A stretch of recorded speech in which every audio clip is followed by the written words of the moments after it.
Hello friends, आपके अपने channel GK hub 38 में स्वागत है। आज के क्लास में साइंस के एक इम्पॉर्टेंट टॉपिक लाइट के बारे में समझेंगे। तो क्या क्या देखेंगे देख लेते हैं।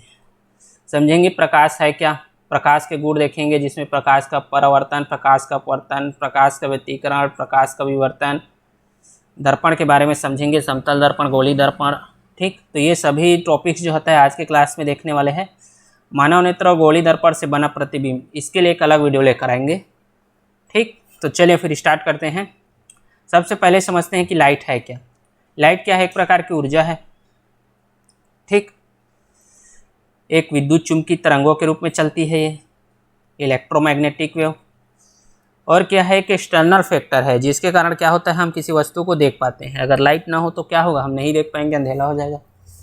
तो क्या है? एक ऊर्जा है, इलेक्ट्रोमैग्नेटिक वेव की तरह चलता है, एक एक्सटर्नल फैक्टर है जिसके कारण क्या होता है, हम किसी वस्तु को देख सकते हैं। तो ये है प्रकाश। यदि इनके गुण के बारे में समझें तो पहला क्या है, प्रकाश जो है सीधी रेखा में गमन करता है। सदैव क्या होगा, सीधी व सरल रेखा में गमन करता है। ये देखो पीक में दिखाया गया है। प्रकाश को एक स्थान से दूसरे स्थान जाने में किसी माध्यम की आवश्यक नहीं होता। ये क्या होता है, निर्वात में भी गति कर सकता है और निर्वात में ही इसकी स्पीड सबसे ज़्यादा होता है। ठीक, जबकि ध्वनि को माध्यम की आवश्यक होता है। अगला पॉइंट है, प्रकाश दोहरे गुण के होते हैं, यानी ये कण की तरह भी होते हैं और तरंग की तरह भी होते हैं। अब कण या फोटान, प्रकाश जो होता है कण और फोटान की तरफ भी गमन करते हैं। ये किसने बताया? आइंस्टीन ने बताया, प्रकाश विद्युत प्रभाव के द्वारा। वहीं दूसरा प्रवृत्ति बताया कि ये तरंग की तरफ भी होता है, ये हाइजेंस ने बताया। और कौन से तरंग? अनुप्रस्थ तरंगे। ठीक, ये देखो पिक्चर में, ये लाइट और ये क्या है, फोटो इलेक्ट्रॉन। यानी प्रकाश के क्या होते हैं, दोहरे गुण होते हैं। ये कण और तरंग दोनों की भांति गुण होता है। कण की भांति जो व्यवहार करता है वो आइंस्टीन ने बताया, प्रकाश विद्युत प्रभाव के द्वारा। और जो तरंग की भांति व्यवहार करते हैं वो हाइगेंस ने बताया। ठीक, और कौन सी तरंग? अनुप्रस्थ तरंगे। अगला है, प्रकाश जो होता है 7 रंगों से मिलकर बना होता है। ये न्यूटन ने बताया। इसका ट्रिक है बजानी हपी नाला। ये देखो, जब प्रकाश प्रिज्म से होकर गुजरती है तो ये 7 रंगों में विभक्त हो जाता है। इसे वर्ण विक्षेपण कहते हैं, आगे पढ़ेंगे। ठीक, जो प्रकाश है वो क्या है, 7 रंगों से मिलकर बना होता है। अगला पॉइंट है, प्रकाश के व्यतिकरण का सिद्धांत। प्रकाश में व्यतिकरण होता है, ये थॉमस यंग ने बताया। ठीक, व्यतिकरण इसको आगे देखेंगे। अगला प्रकाश क्या है, एक विद्युत चुंबकीय तरंगे हैं। मैक्सवेल ने बताया इसे। प्रकाश विद्युत चुंबकीय तरंगे की तरह होता है। अब प्रकाश की स्पीड ये देख लेते हैं। इसकी स्पीड जो होता है अलग अलग माध्यम में अलग अलग होता है। निर्वात में क्या होता है, इसकी स्पीड सबसे ज़्यादा होता है। और इसकी स्पीड जो होता है माध्यम के अपवर्तनांक पर डिपेंड करता है। जिस माध्यम का अपवर्तनांक जितना अधिक होगा उसका स्पीड क्या होगा, उतना ही कम होगा। सबसे पहले लाइट की स्पीड, जो लाइट की चाल हो वो किसने मापा? रोमर ने मापा। पूछा जाता है एग्जाम में, इंपॉर्टेंट है। ठीक, तो इसमें आया है अपवर्तनांक। अब अपवर्तनांक क्या है थोड़ा ये देख लेते हैं। अपवर्तनांक क्या है? माध्यम का एक गुण है जिसके आधार पर यह पता चलता है कि प्रकाश के किस वेग से क्या हो रहा है, गति कर रहा है। और इसी अपवर्तनांक पर क्या होता है, इसकी चाल डिपेंड करता है। अपवर्तनांक ज़्यादा है तो इसका चाल कम क्या हो जाएगा, कम हो जाएगा। और अगर अपवर्तनांक कम है तो इसका चाल क्या होगा, ज़्यादा हो जाएगा। ये देख लेते हैं, कुछ स्पीड देख लेते हैं। जैसे निर्वात में इसकी स्पीड होता है 3.3 × 10⁸ ये पूछा जाता है एग्जाम में। और सबसे ज़्यादा स्पीड होता है ये पानी में होता है 2.25 × 10⁸, कांच में होता है 2.00 × 10⁸, तारपीन के तेल में होता है 2.04 × 10⁸, नाइलान में होता है 1.96 × 10⁸। ये क्या है, प्रकाश की चाल मीटर प्रति सेकंड में। ठीक, और ये क्या है, एक माध्यम, निर्वात, पानी, कांच, तारपीन का तेल और नाइलान।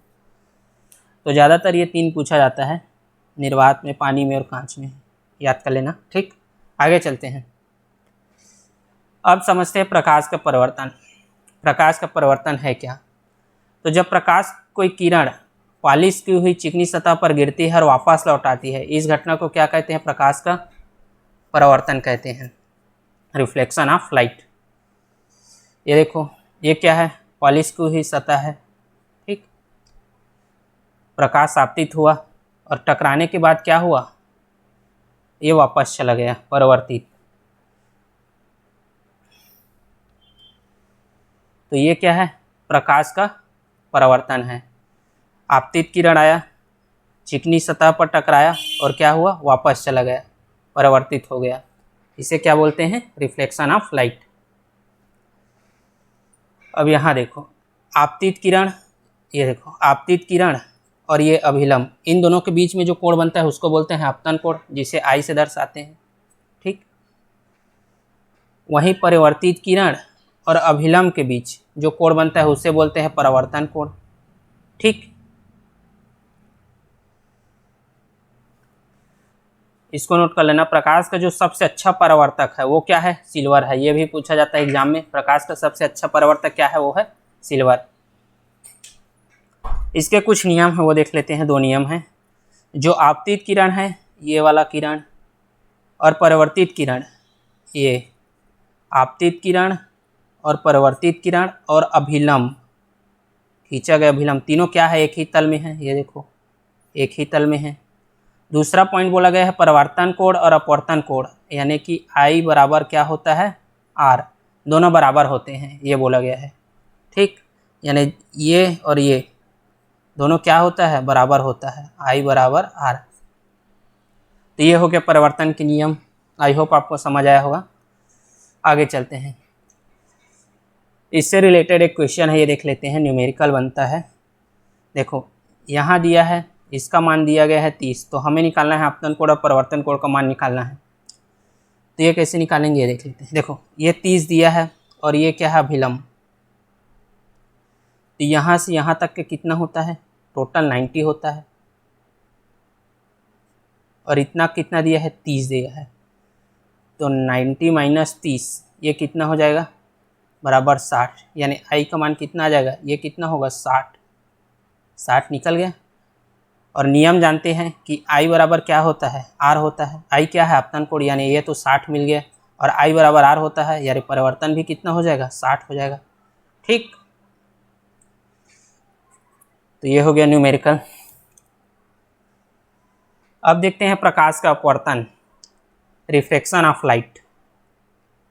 प्रकाश का अपवर्तन है क्या, जब प्रकाश एक माध्यम से चलता हुआ किसी दूसरे माध्यम में प्रवेश करता है तो दूसरे माध्यम में क्या होता है, प्रकाश अपने मार्ग से विचलित हो जाता है, या तो झुक जाएगा या ऊपर उड़ जाएगा, ठीक। इसे क्या कहते हैं, प्रकाश का अपवर्तन कहते हैं, रिफ्लेक्शन ऑफ लाइट कहते हैं।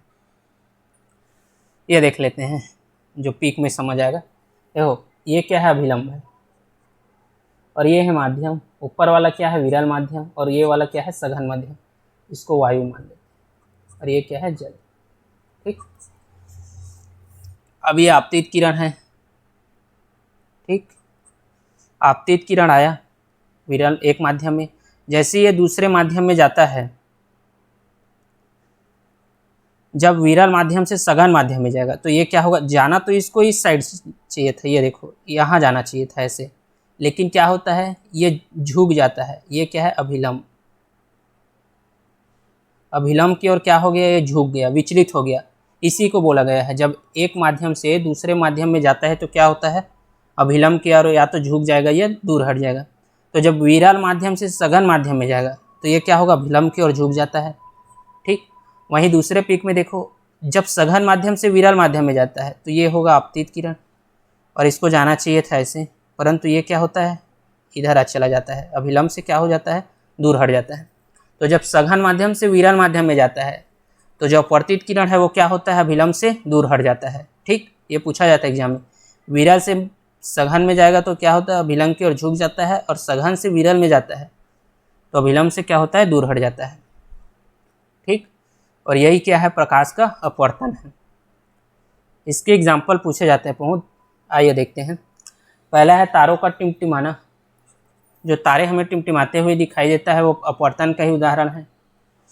अगला है बाल्टी में पड़ा हुआ सिक्का क्या होता है, ऊपर उठा हुआ दिखाई देता है। देखो एक्चुअल में सिक्का क्या है, यहाँ है, लेकिन हमें यहाँ दिखाई देता है, ये अपवर्तन के कारण ही दिखाई देता है। ज़्यादातर तो जो ऊपर उठा हुआ उदाहरण पूछेगा ना, वो अपवर्तन का ही उदाहरण होगा। ठीक, अगला है पानी में डूबी हुई पेंसिल मुड़ा हुआ दिखाई देगा। ये देखो, एक्चुअल में तो पेंसिल क्या है, ऐसे होना चाहिए, लेकिन ये मुड़ा हुआ दिखाई देता है। पानी में डूबी हुई सीधी पेंसिल क्या हुआ, मुड़ा हुआ प्रतीत होता है। यह भी अपवर्तन का उदाहरण है।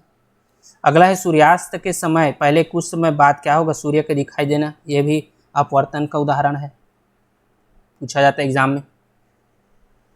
अब देखते हैं पूर्ण आंतरिक परिवर्तन, टोटल इंटरनल रिफ्लेक्शन। ये क्या है, इसको समझते हैं। तो ये इसको तो पता है, सघन माध्यम से विरल माध्यम में प्रवेश करेगा तो क्या होगा, ये अभिलंब से झुक जाएगा। ठीक, तो इसे क्या बोलते हैं, प्रकाश का परावर्तन बोलते हैं। उसके बाद दिया गया है यहाँ क्रांतिक कोण और पूर्ण आंतरिक परिवर्तन, इसको समझते हैं। सबसे पहले देखते हैं क्रांतिक कोण को। क्रांतिक कोण क्या है, जब आपतन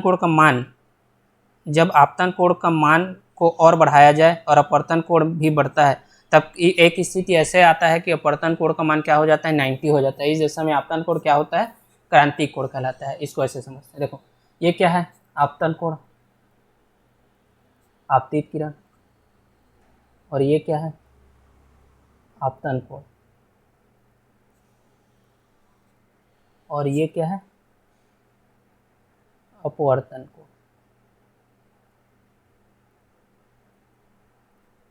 अब क्या है, जब इसको बढ़ाएंगे, इधर लेके आएंगे, ठीक, तो ये भी इधर बढ़ेगा, ये इधर जाएगा।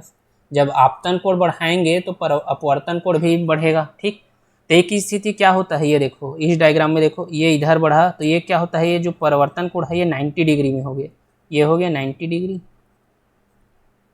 इसी को बोला गया है, जब अपवर्तन कोण को बढ़ाते हैं, आपतन कोण को बढ़ाते हैं तो अपवर्तन कोण भी बढ़ता है। और एक स्थिति ऐसा आता है कि जो अपवर्तन कोण है वो क्या होता है, 90 डिग्री में हो जाता है। इसी को क्रांतिक कोण कहते हैं। तो ये हो गया क्रांतिक कोण। ठीक, अगला है पूर्ण आंतरिक परिवर्तन। अब पूर्ण आंतरिक परिवर्तन क्या है, जब आपतन कोण के मान क्रांतिक कोण से अधिक हो तब विरल माध्यम में प्रकाश का अपवर्तन नहीं होता, बल्कि क्या होता है, संपूर्ण प्रकाश परिवर्तित हो जाता है, सघन माध्यम में ही वापस लौट जाता है। इसे पूर्ण आंतरिक परिवर्तन कहते हैं। ये देखो, ये क्या है, आपतित किरण, यानी ये हो गया आपतन कोण। और ठीक, देखो जब आपतन कोण बढ़ाएंगे तो ये होगा, एक स्थिति ऐसा आएगा कि ये 90 में जाएगा, जिसे क्या बोलते हैं, क्रांतिक कोण कहते हैं। अपवर्तन कोण क्या होगा, 90 रेखा में चला जाएगा, इसे बोलता है क्रांतिक कोण। परंतु एक स्थिति ऐसे आता है कि आपतन कोण को जब और बढ़ाते हैं तो ये क्या होता है, क्रांतिक कोण से भी आगे चला जाता है, यानी ये क्या है, सघन माध्यम है और ये है विरल माध्यम। तो जो अपवर्तन कोण है, ये देखो ये अपवर्तन कोण, ये सघन माध्यम में ही क्या होता है, वापस लौट जाता है। इसे ही बोला जाता है पूर्ण आंतरिक परिवर्तन। ठीक, आई होप समझ आया होगा।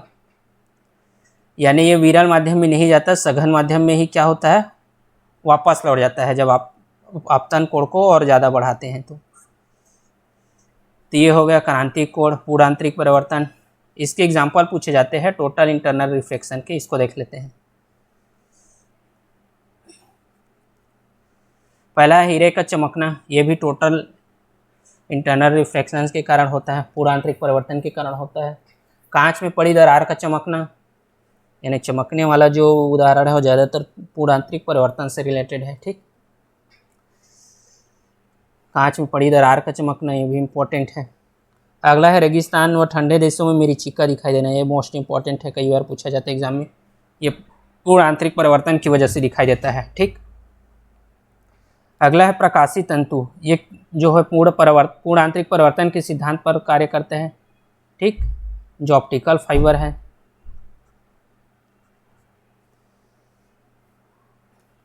अब देखते हैं प्रकाश के वर्ण विक्षेपण। प्रकाश का वर्ण विक्षेपण है क्या। ठीक, जब प्रकाश यानी श्वेत प्रकाश प्रिज्म से गुजारने पर यह क्या होता है, अपने 7 रंगों में विभक्त हो जाता है। इसी को क्या बोलते हैं, प्रकाश का वर्ण विक्षेपण कहते हैं। इसकी खोज 1665 में सर आइजैक न्यूटन ने किया था। जो प्रकाश अपने 7 रंगों में विभक्त हो जाता है, इसे किसने बताया था, न्यूटन ने बताया था, पूछा जाता है एग्जाम में। अधिक तरंग दैर्ध्य वाले प्रकाश जो होता है, अर्थात लाल रंग, कम तथा कम तरंग दैर्घ्य वाले प्रकाश अर्थात बैंगनी रंग का विचलन कम होता है। देखो लाल रंग का क्या होता है, तरंग दैर्घ्य अधिक होता है, इसीलिए वो कम विचलन होता है। वहीं बैंगनी रंग का तरंग दैर्घ्य क्या होता है, कम होता है, इसीलिए वो क्या होता है, ज़्यादा विचलित होता है। अब तरंग दैर्घ्य क्या है ये देख लेते हैं। तो तरंग दैर्घ्य क्या है, तरंग के समान कला वाले दो क्रमागत बिंदुओं की दूरी है। देखो ये है, ये क्या है, श्रृंग है, और ये गर्त और ये भी श्रृंग। तो इन दोनों के बीच की जो दूरी होती है उसी की वेवलेंथ बोलते हैं तरंग दैर्घ्य। ठीक, तो जितना ज़्यादा इसका तरंग दैर्घ्य होगा वो क्या होगा, उतना ही कम विचलन होगा, और जितना कम तरंग दैर्घ्य होगा, जैसे रेड रंग का क्या होता है, ज़्यादा होता है, रेड रंग का क्या होता है, ज़्यादा होता है, तो ये क्या होता है, कम विचलन होता है, पूछा जाता है एग्जाम में। और बैंगनी रंग का कम तरंग दैर्घ्य होता है, इसीलिए क्या होता है, ज़्यादा विचलन होता है। ये है हमारा विक्षेपण। ये देखो प्रकाश यहाँ आया, उसके बाद जब प्रिज्म से गुजरता है तो क्या होता है, ये 7 रंगों में भक्त हो जाता है। देखो लाल रंग का क्या है, तरंग दैर्घ्य क्या है, ज़्यादा है, इसीलिए क्या है, इसका कम विचलन हुआ है। वहीं बैंगनी रंग का देखो, बैंगनी रंग का जो तरंग दैर्घ्य है वो क्या है, कम है, इसीलिए क्या है, ये ज़्यादा विचलन है, ज़्यादा विक्षेपण है। ठीक, ये रंग को पूछा जाता है कौन कौन से रंग होता है, इनका एक ट्रिक है, ये देखो हिंदी वाले के लिए बैजानी, हपी, नाला, बैगनी, जामुनी, नीला, हरा, पीला, नारंगी और लाल। वहीं इंग्लिश वाले के लिए है violet, indigo, blue, green, yellow, orange और रेड। ठीक, ये पूछा जाता है एग्जाम में, याद कर लेना। चलिए आगे चलते हैं। अब देखते हैं इंद्रधनुष, रेनबो। इंद्रधनुष है क्या, बारिश होने के बाद प्रकाश के परिवर्तन, अपवर्तन या पूर्ण आंतरिक परिवर्तन और वर्णक्षेपण के कारण आकाश में क्या होता है, अर्धचंद्राकार की संरचना बन जाता है। इसे क्या बोलते हैं, इंद्रधनुष बोलते हैं। ठीक, इसमें क्या होता है, परिवर्तन की घटना भी होता है, पूर्णांतरिक परिवर्तन की घटना होती है और अपवर्तन की भी घटना होता है। ये तीनों घटना होते हैं। ठीक, परिवर्तन की भी घटना होता है, पूर्णांतरिक परिवर्तन की भी घटना होता है और अपवर्तन की भी घटना होता है। ये पूछा जाता है एग्जाम में। इंद्रधनुष जो होता है सदैव विपरीत दिशा में बनता है। ये देखो सूर्य कहाँ है, यहाँ है, सूर्य की विपरीत दिशा में बना इंद्रधनुष। ये देखो 12 बजे इंद्रधनुष दिखाई नहीं देता, क्यों, क्योंकि 12 बजे जो होता है सूर्य क्या होता है, यहाँ होता है सीध में, 12 बजे। ठीक, इंद्रधनुष दो प्रकार के होते हैं, प्राइमरी और सेकेंडरी। प्राथमिक इंद्रधनुष क्या है, जब वर्षा बूंदों पर आपतित होने वाली सूर्य की किरणें 2 बार अपवर्तन व 1 बार परिवर्तन होता है। इसको नोट करना, 2 बार अपवर्तन बोला गया है और 1 बार परिवर्तन हो तो प्राथमिक इंद्रधनुष का निर्माण होता है। प्राथमिक इंद्रधनुष में लाल रंग बाहर होता है और बैंगनी रंग क्या होता है, अंदर होता है। ये देखो ये है प्राइमरी फर्स्ट, जिसमें क्या है, रेड रंग क्या है, बाहर है, और बैंगनी रंग क्या है, अंदर होता है। वहीं द्वितीयक इंद्रधनुष में क्या होता है, जब वर्षा की बूंदें आपतित होने वाली सूर्य किरणें 2 बार होता है अपवर्तन और 2 बार परावर्तन होता है। द्वितीयक इंद्रधनुष में 2 बार अपवर्तन होता है और 2 बार परावर्तन होता है, जबकि प्राइमरी में क्या हुआ है, 2 बार अपवर्तन हुआ है, लेकिन परावर्तन कितने बार होता है, 1 बार। ठीक, तो 2 बार अपवर्तन और 2 बार परावर्तन होता है, इसे द्वितीयक इंद्रधनुष कहते हैं। इसमें क्या होता है, बैंगनी रंग बाहर होता है। ये देखो सेकेंड वाला चित्र, इसमें बैंगनी रंग बाहर है। ठीक, और रेड रंग क्या होता है, अंदर होता है। बाहर की और बैंगनी रंग होता है और लाल रंग अंदर की होता है। तो ये हो गया इंद्रधनुष, उसके टाइप्स हो गए प्राइमरी और सेकेंडरी। ठीक, अब देखते हैं प्रकाश का प्रकीर्णन। जब प्रकाश किसी ऐसे माध्यम से गुजरता है जिसमें धूल अन्य पदार्थ के अत्यंत सूक्ष्म कण होते हैं तो इनके द्वारा प्रकाश क्या होता है, सभी दिशाओं में प्रसारित हो जाते हैं। इसे क्या बोलते हैं, प्रकाश का प्रकीर्णन कहते हैं। यानी प्रकाश का क्या होता है, फैलना। धूल अन्य पदार्थ के कण के कारण क्या हो जाता है, फैलना, वही क्या है, प्रकाश का प्रकीर्णन है। रेले के अनुसार किसी रंग का प्रकीर्णन उनकी तरंग दैर्घ्य पर निर्भर करता है तथा जिस रंग का तरंग दैर्घ्य क्या होता है, सबसे कम होता है, उसका प्रकीर्णन सबसे अधिक होगा, और जिस रंग का तरंग दैर्घ्य सबसे अधिक होगा उसका प्रकीर्णन सबसे कम होगा। यानी देखो लाल रंग का क्या होगा, यहाँ बोला गया है जिसका तरंगदैर्घ्य सबसे अधिक होगा, तो लाल रंग का तरंगदैर्घ्य अधिक होगा तो इसका प्रकीर्णन क्या होगा, कम होगा। वहीं बैगनी रंग का क्या होगा, बैगनी रंग का तरंगदैर्घ्य अधिक होगा तो उसका प्रकीर्णन क्या होगा, अधिक होगा। ठीक, यह है प्रकाश का प्रकीर्णन। ये देखो सनलाइट आया, ये क्या है, धूल के कण समझ लेते हैं, पार्टिकल्स। तो ये क्या हो गया, प्रकाश इधर उधर फैल गया, इसी को क्या बोलता है, प्रकाश का प्रकीर्णन बोलते हैं। ठीक, एग्जाम्पल देख लेते हैं, एग्जाम्पल कौन कौन से हैं इसके एग्जाम्पल है, ये देखो आकाश का नीला दिखाई देना। आकाश जो नीला दिखाई देता है वो किसकी वजह से है, प्रकीर्णन की वजह से ही है। आकाश जो नीला दिखाई देता है वो प्रकाश के प्रकीर्णन की ही घटना की वजह से है। समुद्र का नीला दिखाई देना, यह भी प्रकाश के प्रकीर्णन की ही वजह से है। सूर्योदय और सूर्यास्त के समय लाल तप्त दिखाई देना सूर्य, ये देखो ये भी प्रकाश के प्रकीर्णन की वजह से ही है। ठीक, डेंजर रंग, खतरे के संकेत लाल रंग होता है, ये भी इसी चीज का है, प्रकाश का प्रकीर्णन, क्योंकि इसका तरंगदैर्घ्य ज़्यादा होता है जिसके कारण क्या होता है, इसका प्रकीर्णन कम होता है, तो ये क्या होता है, ज़्यादा दूरी तक भी दिखाई देता है। ठीक, तो ये हो गया प्रकाश का प्रकीर्णन। अगला है प्रकाश का विवर्तन, डिफ्रेक्शन ऑफ लाइट। इसको समझते हैं। जब प्रकाश किरणें किसी तीक्ष्ण अवरोध अथवा सूक्ष्म छिद्र पर पड़ती है तो प्रकाश किरणें अवरोध अथवा छिद्र के किनारे की ओर आंशिक रूप से क्या होता है, मुड़ जाता है। इस घटना को प्रकाश का विवर्तन कहते हैं। ये देखो ये है लाइट, प्रकाश, ये क्या है, छिद्र है। जब प्रकाश यहाँ से गया तो क्या हो गया, इधर मुड़ गया, ये इधर मुड़ गया, इसे क्या बोलते हैं, यानी इस छिद्र से क्या होगा, आंशिक रूप से मुड़ जाना, यही क्या है, प्रकाश का विवर्तन है। तो ये हो गया प्रकाश का विवर्तन, डिफ्रेक्शन ऑफ लाइट। ठीक, उसके बाद समझते हैं प्रकाश का व्यतिकरण, इंटरफेरेंस ऑफ लाइट। जब समान आवृत्ति के दो प्रकाश तरंगे किसी माध्यम में एक ही दिशा में गमन करता है तो अध्यारोपण के फलस्वरूप प्रकाश की तीव्रता में क्या होता है, परिवर्तन होता है। इसे क्या बोलते हैं, व्यतिकरण करते हैं। जब समान आवृत्ति के दो प्रकाश तरंगे एक ही दिशा में गमन करें और अध्यारोपण के फलस्वरूप क्या होता है, उसकी तीव्रता में परिवर्तन हो जाता है, या तो कम होगा या ज़्यादा हो जाएगा, इसे व्यतिकरण कहते हैं। ठीक, ये दो प्रकार के होते हैं, पहला है संपोषी या रचनात्मक। अब संपोषी व्यतिकरण क्या है ये देख लेते हैं। माध्यम के जिस बिंदु पर दोनों तरंगे समान कला में मिलती हैं। अब दोनों तरंगे कौन कौन सी है, देखो ये है पहली तरंगे, ये ब्लैक वाला पहली तरंगे है, और ये वाला फर्स्ट, ये है फर्स्ट, और ये वाला है सेकेंड। ठीक, ये देखो जब दोनों तरंगे क्या होता है, दोनों तरंगे के शीर्ष या गर्त एक साथ पड़ते हैं तो उस बिंदु में क्या होता है, एक दूसरे के प्रभाव को बढ़ा देता है और उसकी क्या होता है, परिणामी तीव्रता अधिकतम होता है। इस व्यतिकरण को संपोषी व्यतिकरण कहते हैं। तो इसमें देखो ये है पहला तरंग और ये है दूसरा तरंग, इसके गर्त या शीर्ष दोनों क्या होता है, दोनों का गर्त या तो पड़ता है या दोनों का शीर्ष पड़ता है, जिससे क्या होता है, दोनों तरंग एक दूसरे की तरंग को क्या होता है, प्रभाव को बढ़ा देता है, यानी परिणामी तरंग का प्रभाव क्या होता है, बढ़ जाता है। इसे क्या बोलते हैं, संपोषी तरंग, ये संपोषी व्यतिकरण बोलते हैं। अब इसमें शब्द दिए गए हैं गर्त और शीर्ष, ये क्या है इसको समझ लेते हैं, तभी अच्छे से समझ आ जाएगा। ये देखो ये है तरंग, तरंग दिख रहा है। अब इसमें जो ये ऊपर वाला है ये होता है श्रृंग और ये नीचे वाला हिस्सा होता है वो गर्त होता है। अब पहला तरंग ये हो गया और एक और तरंग आ जाए यहीं, ये ऐसे समझ लेते हैं, इसका भी श्रृंग।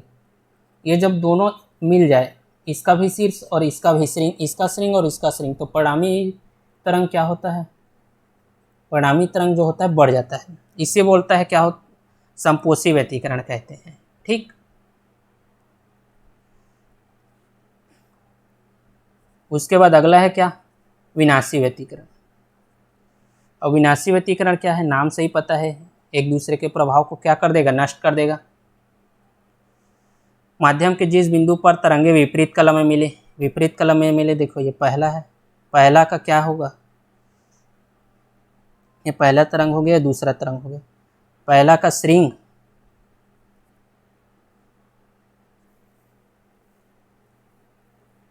और दूसरा का क्या है, गर्त। एक एक का गर्त और एक तरंग बोला गया है, पहली का शीर्ष पर दूसरी तरंग का गर्त या एक तरंग का गर्त दूसरी तरंग के शीर्ष पर मिले तो एक दूसरे के प्रभाव को क्या होता है, नष्ट कर देता है। तो परिणामी तरंग क्या होगा, परिणामी तीव्रता क्या हो जाएगा, शून्य हो जाएगा। इस व्यतिकरण को क्या बोलते हैं, विनाशी व्यतिकरण कहते हैं। ये देखो, ये है पहला और ये दूसरा, ठीक। तो ये देखो, इसका क्या है, शीर्ष है और ये इसका क्या है, गर्त है। जब मिलेगा तो क्या होगा, इसका परिणामी तीव्रता क्या होगा, शून्य हो जाएगा, एक दूसरे के प्रभाव को नष्ट कर देता है, ठीक।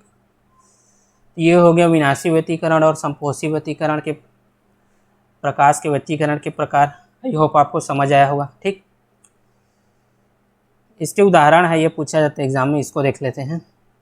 जल की सतह पर फैली हुई केरोसिन की तेल सूर्य की जब परत पड़ता है तो क्या होता है, रंगीन दिखाई देता है। अगला क्वेश्चन, अगला उदाहरण है, साबुन के बुलबुले का रंगीन दिखाई देना। ये देखो इस प्रकार, ये भी प्रकाश के व्यतिकरण का उदाहरण है, ठीक। तो ये उदाहरण किसका है, व्यतिकरण का, पूछा जाता है एग्जाम में। उसके बाद समझते हैं दर्पण। ये दर्पण है क्या, तो कांच की एक तरफ अगर लेप लगा हो और दूसरे तरफ चमकदार दिखता हो तो इसे क्या कहते हैं, दर्पण कहते हैं, जिसमें हम किसी कभी छवि क्या होते हैं, देख सकते हैं। सामान्य जो हम यूज करते हैं वो क्या है, दर्पण ही है, ठीक। अब आईना या दर्पण दो प्रकार के होते हैं, एक तो समतल दर्पण, दूसरा गोली दर्पण। तो समतल दर्पण, प्लेन मिरर देख लेते हैं। समतल दर्पण द्वारा बना प्रतिबिंब सदैव क्या होता है, आभासी होता है और सीधा होता है। पहला पॉइंट पूछा जाता है एग्जाम में, समतल द्वारा जो प्रतिबिंब बनता है वो क्या होता है, सदैव आभासी और सीधा बनता है।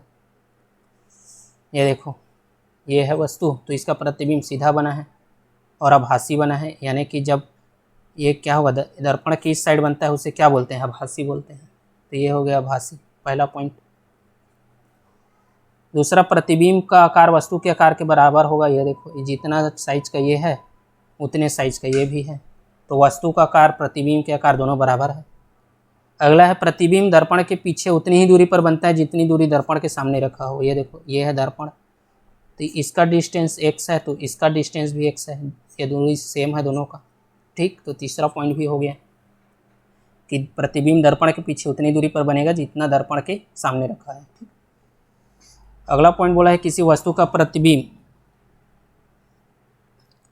किसी वस्तु का पूरा प्रतिबिंब देखने के लिए दर्पण की ऊंचाई वस्तु की ऊंचाई की आधी होनी चाहिए। बोला है किसी वस्तु का पूरा प्रतिबिंब अगर देखना हो तो दर्पण की ऊंचाई वस्तु की ऊंचाई की आधी होनी चाहिए। ये देखो, ये क्या है, दर्पण है, तो वस्तु की ऊंचाई क्या होगा, इसकी ऊंचाई जो है ये दर्पण की आधी होनी चाहिए। बोला गया किसी वस्तु का पूरा प्रतिबिंब देखने हेतु दर्पण की ऊंचाई वस्तु की ऊंचाई की आधी होनी चाहिए, ठीक। दर्पण की ऊंचाई वस्तु की ऊंचाई की आधी होनी चाहिए बोला गया है, सॉरी ये इसमें नहीं दिखाया गया है चित्र में, यानी जो दर्पण की ऊंचाई है वो वस्तु की ऊंचाई की आधी होनी चाहिए बोला गया है, ठीक। अगला है, प्रतिबिंब पार्श्व रूप से उल्टा बनता है, यानी बाएं हाथ देखने पर क्या होता है, दाएं प्रतीत होता है। ये देखो, ये है वस्तु, इसका राइट हैंड इधर है जबकि इसमें क्या दिख रहा है, ये लेफ्ट हैंड दिख रहा है, ठीक। ये हो गया अगला पॉइंट। आई होप आपको सभी पॉइंट समझ आया होगा। चित्र में ये वाला पॉइंट नहीं है, ठीक। किसी वस्तु का पूरा प्रतिबिंब देखने हेतु दर्पण की ऊंचाई वस्तु की ऊंचाई की आधी होनी चाहिए, नोट कर लेना, ठीक। तो ये हो गया समतल दर्पण। अब देखते हैं गोली दर्पण। गोली दर्पण क्या होता है, दो प्रकार के होते हैं, एक होता है कॉन्वेक्स मिरर और दूसरा होता है कॉनकेव मिरर। उत्तल दर्पण और अवतल दर्पण। इस दर्पण में प्रकाश किरण जिस सतह से टकराती है वह क्या होता है, बाहर की ओर और उभरा होता है, ठीक। इस दर्पण का प्रतिबिंब सदैव आभासी होता है और छोटा होता है। इसका उपयोग वाहन के साइड मिरर में किया जाता है। ये देखो, वाहन के जो साइड मिरर में लगा होता है वो उत्तल दर्पण ही लगा होता है। इस दर्पण के प्रकाश जिस सतह से टकराता है वह क्या होता है, बाहर की ओर होता है, ये ऐसे होता है, ठीक। ये उभरा, ठीक। इस दर्पण में प्रतिबिंब सदैव क्या होता है, आभासी बनता है, यानी इस साइड बनेगा। ये है वस्तु और ये क्या है, प्रतिबिंब, ठीक। और वो क्या होगा, वस्तु से छोटा बनेगा। अब देखते हैं अवतल दर्पण। इस दर्पण में प्रकाश की किरण जिस सतह से टकराता है वो अंदर की ओर होता है। ये प्रकाश की किरण जिस सतह से टकराता है वो क्या होता है, अंदर की ओर होता है, यानी ऐसे टकराएगा, यानी इसका परावर्तक सतह इधर होगा और टकराएगा किधर,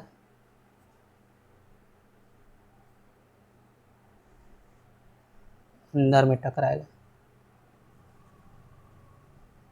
ठीक, अगला पॉइंट है, इस दर्पण का प्रतिबिंब आभासी और वास्तविक दोनों हो सकता है, यानी इस साइड भी बन सकता है और इस साइड भी बन सकता है, दर्पण की इधर भी बन सकता है और एकाक में इधर बनता है। ठीक, जब अनंत दूरी पर हो, और वस्तु से क्या होता है, बड़ा होता है। इसके उदाहरण देख लेते हैं। टार्च में इसका यूज किया जाता है, गाड़ियों के हेडलाइट में, ये सामने वाले हेडलाइट में इसका, दाढ़ी बनाने वाले दर्पण में इस चीज़ का यूज होता है, और डॉक्टर जो ये कान नाक दांत देखने के लिए जिस दर्पण का यूज किया जाता है उसमें भी इसका यूज होता है। ठीक, तो ये हो गया उत्तल दर्पण और उत्तल दर्पण। आई होप आपको समझ आया होगा। ठीक, अब गोली दर्पण के कुछ भाग देख लेते हैं कि कौन कौन से भाग हैं। पहला है ध्रुव। गोली दर्पण में परावर्तक तल के मुख्य बिंदु जिसे पी कहते हैं उसे क्या बोलते हैं, ध्रुव कहते हैं।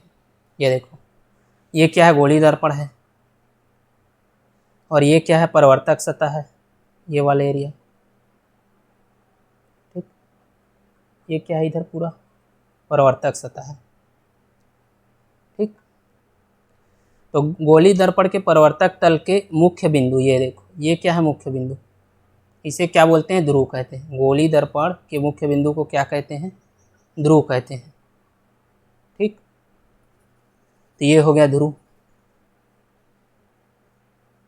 अगला पॉइंट देखते हैं, वक्रता केंद्र।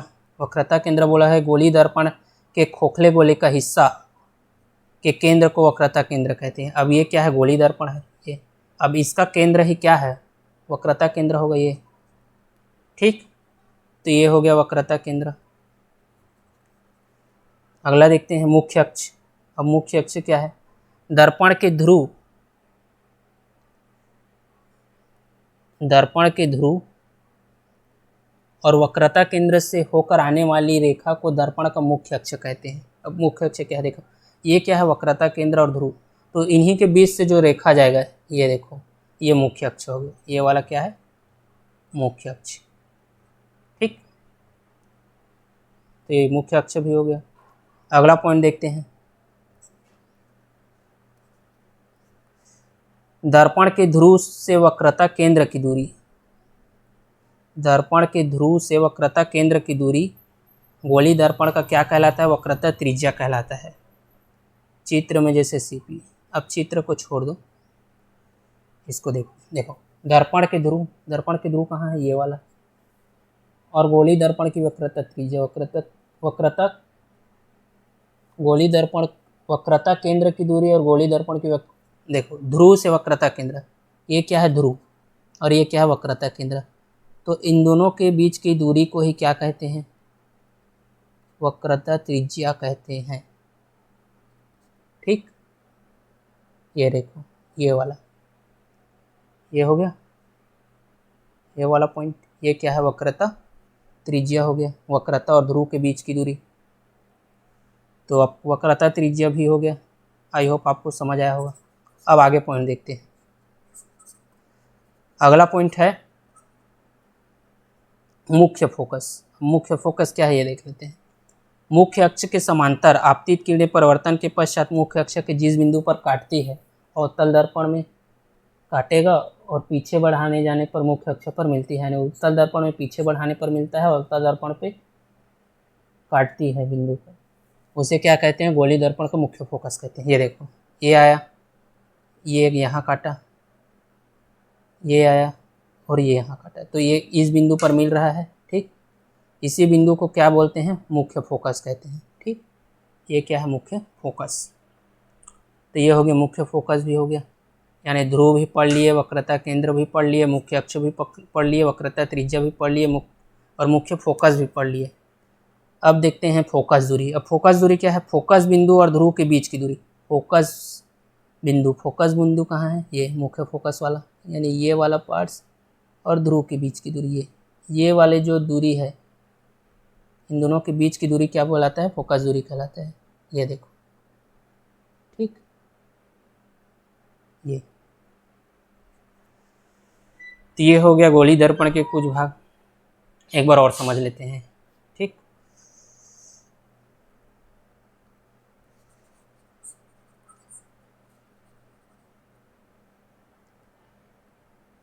देखो, पहला बोला गया है ध्रुव। गोली दर्पण के परावर्तक तल के बिंदु ध्रुव कहलाता है, ये वाला। ये क्या है? गोली दर्पण की मुख्य बिंदु, ये मुख्य बिंदु ध्रुव कहलाएगा। अब वक्रता केंद्र, गोली दर्पण के खोखले गोले का हिस्सा, ये खोखले गोले हैं, इसका जो केंद्र होगा वही वक्रता केंद्र कहलाएगा। तो ये हो गया वक्रता केंद्र। अब मुख्य अक्ष, और ये वक्रता केंद्र और ध्रुव के बीच से जो रेखा जाता है, ये वाला पूरा, ठीक, ये क्या कहलाएगा? मुख्य अक्ष कहलाता है। उसके बाद है वक्रता त्रिज्या। तो ये देखो, ये वक्रता केंद्र और ये ध्रुव, इन दोनों के बीच की जो त्रिज्या है, ये वाला बीच का, उसे क्या बोलते हैं? वक्रता त्रिज्या कहते हैं। उसके बाद है मुख्य फोकस। तो मुख्य फोकस क्या है? ये देखो, ये जो रेखा जाता है परावर्तक सतह से टकराता है, ये रेखा जाता है परावर्तक सतह से टकराता है, ये रेखा जाता है परावर्तक सतह से टकराता है, ये रेखा जाता है परावर्तक सतह से टकराता है, और ये जिस बिंदु पर मिलता है इसे क्या बोलते हैं? फोकस सेप, यानी मुख्य फोकस बोलते हैं, ठीक। तो ये हो गया मुख्य फोकस। उसके बाद है फोकस दूरी। अब फोकस दूरी क्या है? ये मुख्य फोकस और ध्रुव के बीच की दूरी, ये क्या हो गया? मुख्य फोकस हो गया। ये मुख्य फोकस और ध्रुव के बीच की दूरी मुख्य फोकस, ठीक।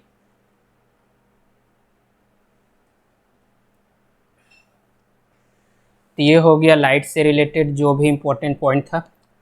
अब मानव नेत्र बच गया, और जो गोली दर्पण है, उत्तल दर्पण और अवतल दर्पण में बनने वाले प्रतिबिंब है, इसका एक अलग वीडियो लेकर आएंगे, ठीक। तो ये आपको समझ आया होगा, एक दो बार अच्छे से देख लेना ताकि एग्ज़ाम में आपका सभी क्वेश्चन आसानी से बन जाए। Thank you.